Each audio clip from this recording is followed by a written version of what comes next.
नमस्कार श्रोता बंधु। कोटि ब्रह्मांड सुंदरी कवि सम्राट उपेन्द्र भंज भंज साहित्य कहीदे,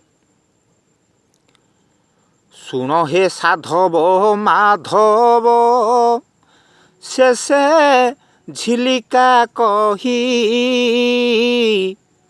ये ग्रीष्म ऋतु विषम समनुहंती केही। कोटि ब्रह्मांड सुंदरी रे कहिले